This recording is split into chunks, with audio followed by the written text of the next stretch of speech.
The Trump presidency, how remarkable was it? Was it unprecedented? Let's take a look.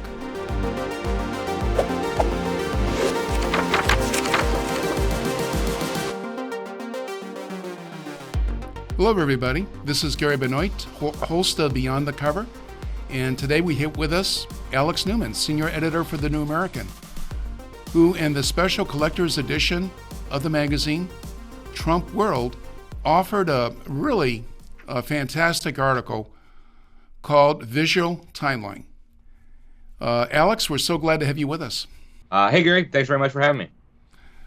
Alex, one of the things that I think makes your article so extraordinary is you say so much in so few words. You cover I would say, the highlights of the Trump administration. In fact, more than that, because you start with the Trump campaign, and then the highlights of the Trump administration, and then, of course, you make the point at the end of the article that Trump is still very active in political affairs, and in fact, maybe running for president again. But you do identify that administration as being unprecedented in American history. Why do you say that? Well, I think one of the key factors that made it unprecedented, Gary, is that for the first time, certainly in my lifetime, and I think maybe in American history, because we had such a gradual move from liberty-minded, limited government presidents to globalists trying to sell out our nation, we had a major shift in tone, in policy, all at once, in complete and total defiance of the elites of the country. So even the so-called Republicans, the alleged conservatives who had been elected president over the last few generations, they've just been more moderate versions of the liberal, globalist, big government presidents. And that's been true, again, for my entire lifetime. And suddenly Trump comes along, and he really was something different. He really did represent a different vision, and it wasn't just rhetoric on the campaign trail. It actually translated into concrete policy actions in terms of getting us out of a whole bunch of UN agreements, getting us out of a whole bunch of UN agencies, drastically reducing the regulatory burden on Americans. So we did see real and profound shifts in policy, which is completely against what the elites themselves have called for. If you look at one of the books behind me, Tragedy and Hope, by a very influential globalist, Carroll Quigley, Bill Clinton identified him as his mentor, a history professor at Georgetown University. He said in his book that the way the elites view the political system is that the Democrats and the Republicans should really be very much alike. I mean, they can speak differently on the campaign trail, but he says the Americans should be able to throw out the party in power at any election without leading to any profound shifts in policy. And when Trump came along, there were profound shifts in policy. Now, the deep state, the swamp, if you will, tried in every possible way to stop those shifts or to blunt the impact, but they were real and they were profound, and nothing like that has happened since I've been alive. Now, the insiders that you're referring to, the deep state, the swamp, whatever you want to call it, they do comprise a government within the government, or you might even say an invisible government that exercises control over the visible elected government of the United States. Now, what do you think got them so upset? Were there certain key goals that they saw Trump threatening? Well, yes. Trump really focused in like a laser beam on several key issues, and I think all of those issues were actual existential threats to the continued survival of our republic. He focused in on communist China, and those same elites, this invisible government that you're talking about, has been building up communist China for generations. I mean, really, if you go back far enough, they even helped put Chairman Mao into power. And I think this was very deliberate and very strategic. And then along comes Trump and starts trying to reverse that. Now, it's not an easy process. The supply chains had become completely dependent on Chinese slave labor to produce even basic goods, basic medicines that people need. So that was a very difficult process. He certainly wasn't able to succeed in 4 years, but he got the ball rolling. He also focused in like a laser beam on the border. The globalists have a goal of eventually making borders meaningless. And part of that is a continued flood of mass immigration legal and illegal. And Trump really put the clamp down on both legal and illegal immigration. Now, he didn't stop it completely, but we had, for the first time in decades, a very, very serious decline in both illegal and legal immigration. Trump drastically reduced the flow of so-called refugees into this country. And so that was a very significant blow for the elites. Part of their strategy, and they've made this very clear, is to import huge numbers of foreigners from foreign cultures who don't share the same background, culture, values, and beliefs as traditional America. And use that to kind of transform the country. They know that we can see the polling data very clearly. Immigrants are overwhelmingly in favor of the Democratic Party, et cetera, et cetera. That's not to say all of them are, but the establishment understands this. And so Trump trying to clamp down on immigration, trying to bring the border under control, represented another serious threat. Then you had the globalism. The globalists, the deep state, if you will, that is one of their end goals, is to eliminate ultimately the sovereignty of nation states and pool that sovereignty first at the regional level through these international deals, so-called free trade deals, and so on, and ultimately to concentrate that power at the international level through institutions like the United Nations, like the International Monetary Fund, like Interpol. And on all those fronts, Trump was like a wrecking ball. One of his first acts as president was to destroy the TPP, the Trans-Pacific Partnership. Right away, he got to work getting us out of UN agencies, including very significant ones like UNESCO, the UN's education agency, like the Paris Agreement that the deep state was using to build this global climate regime on top of. So huge problems there. Now, that's not to say Trump's record was perfect on this front. In fact, he had deep state advisors giving him terrible advice. And I would say one of the biggest catastrophes of his presidency was the USMCA, the U.S.-Mexico-Canada Free Trade Agreement. I don't believe that Trump understood the full implications of that. In fact, I talked to some of his top people, and it seemed like Trump was really in the dark about the broader effects of this. Now, it may have been, and this is what Trump's advisors were telling him, it may have been slightly better from an economic perspective than NAFTA was. That may be true. But as Trump pointed out very clearly when he spoke in Vietnam, we don't want to be involved in these free trade agreements, these multilateral trade agreements that surrender our sovereignty. And yet that's exactly what the USMCA was. So if you look at who was the main individual responsible for this, it was a man from the Council on Foreign Relations, Robert Lighthizer, who was serving as Trump's trade representative. And so even though Trump's presidency was unprecedented, even though Trump, I think, went in with a mindset of reversing a lot of these things, it would be naive and almost foolish of us to believe that the deep state, that the swamp would just say, oh, okay, I guess we lost. We'll just go crawl back in our holes and let Trump completely ruin everything we've been working on for generations. And I think Lighthizer getting the USMCA through was a real example of one of their victories, despite Trump's better instincts. I'm glad, Alex, you brought up a negative example of the Trump administration because it illustrates the fact that what you did in your article was not to write what could be viewed, let's say, as a campaign piece for Trump's reelection, but you just looked at the facts and you let the chips fall where they may. And of course, I know there are other negative examples too that you also covered, such as the bombing of Syria, for example, which was right at the beginning of the Trump presidency. But on the whole, how would you rate his policies for the Middle East? Starting with the fact, I imagine, that we didn't start any new wars. Yeah, and it's a very sad commentary on the state of affairs in our country, where we consider it a huge, wonderful development that, oh my goodness, we had a whole presidency without starting any new wars. Oh my goodness, imagine that. I think there was a lot left to be desired. And, the drone bombings continued, the meddling continued, the U.S. government sticking its nose everywhere continued, the foreign aid to all these countries continued. On the one hand, we're showering billions of dollars on all these enemies of Israel, and on the other hand, we're sending billions of dollars to Israel. Trump could have, with his veto, stopped a lot of that. And in fact, just the threat of his veto could have stopped a lot of that. He could have just said, look, we're done sending hard-working Americans tax dollars to Middle Eastern governments so they can buy more weapons, right?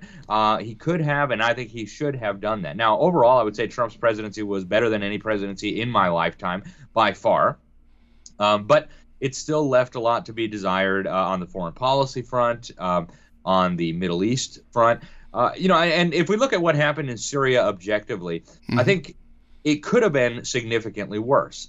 Trump launched a couple missiles at an abandoned airfield that apparently the Syrian Air Force had used a few times for their planes.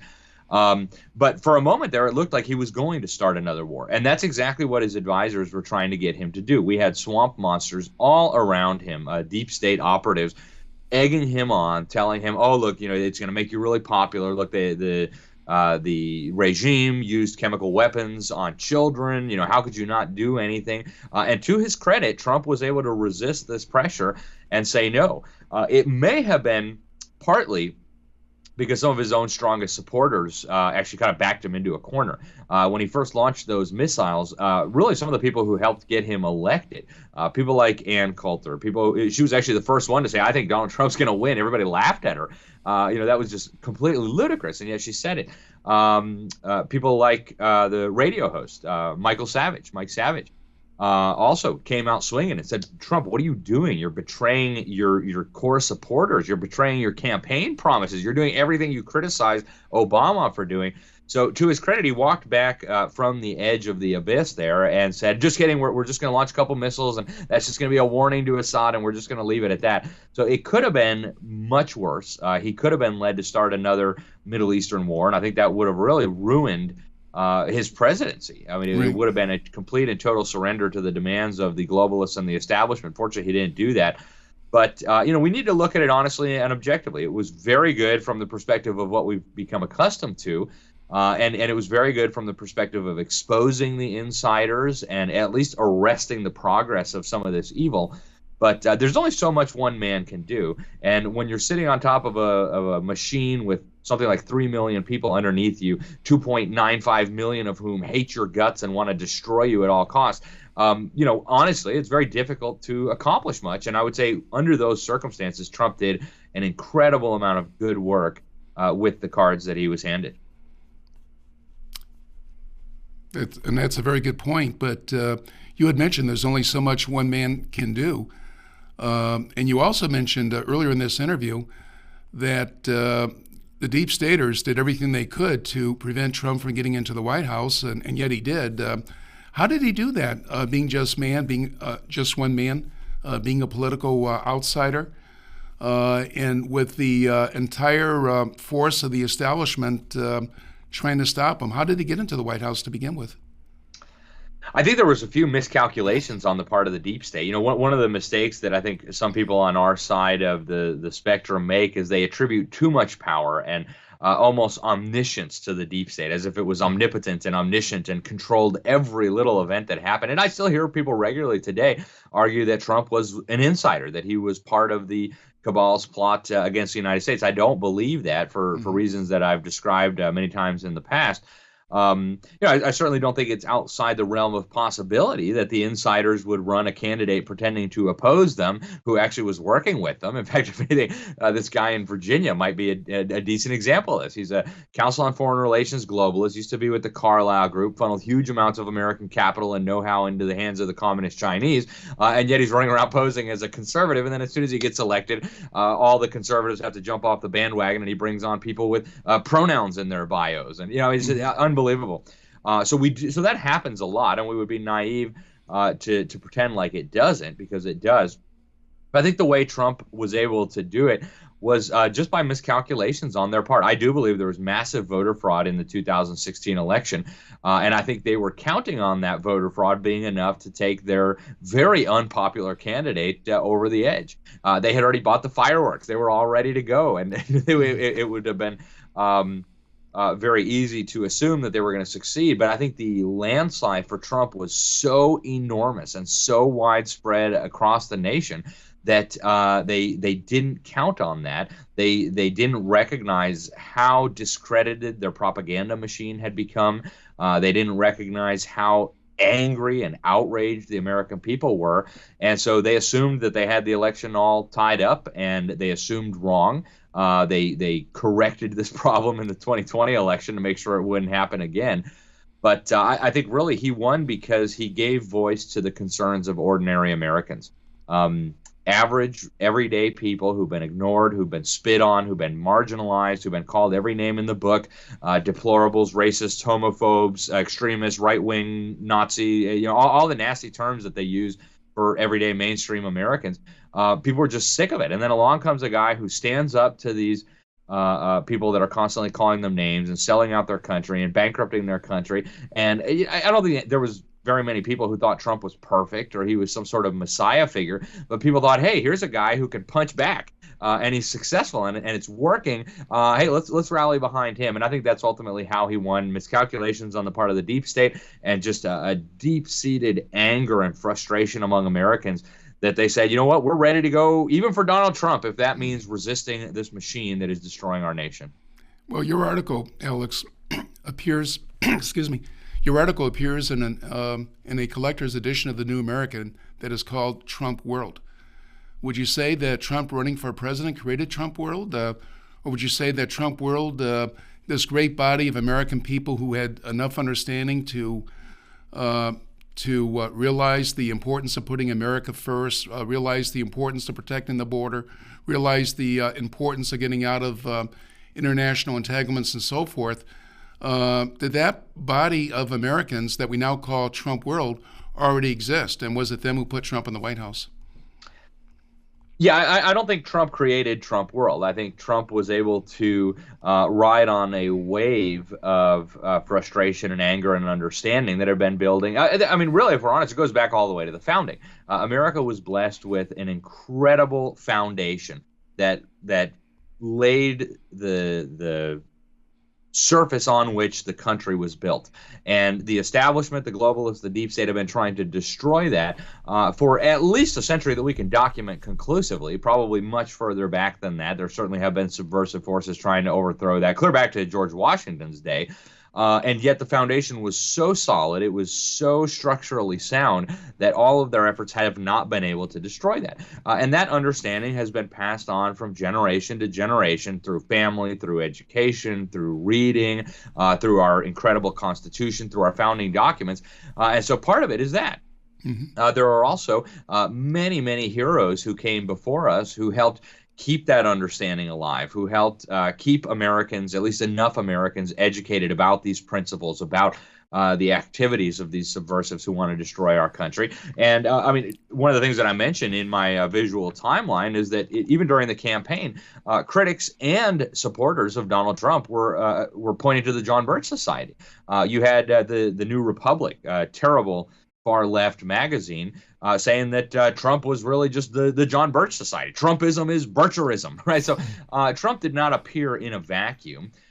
These sentiments have been with us. This idea of individual liberty and God-given rights and the understanding of the fact that there are people who want to destroy that. The foundations were laid generations ago, and Trump was able to tap into that and ride that wave to power.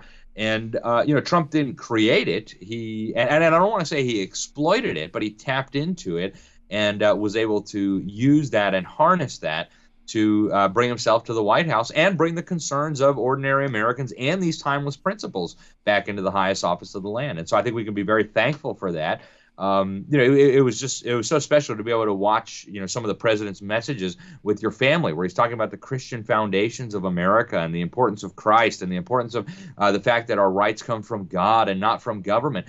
Just to have that coming from the White House was just a huge blessing. But he didn't invent these things. He just benefited from these long traditions that we've had in America going back to even before the founding. Right. Well, thank you very much, Alex. We're really pleased to have you on this program. Hey, great to be here. Thank you so much, Gary. Thank you. And Alex Newman's remarkable article about the remarkable Trump presidency is in this special collector's edition of the New American Magazine. And to get your copy, just go to the link in the description for this video. Thank you very much.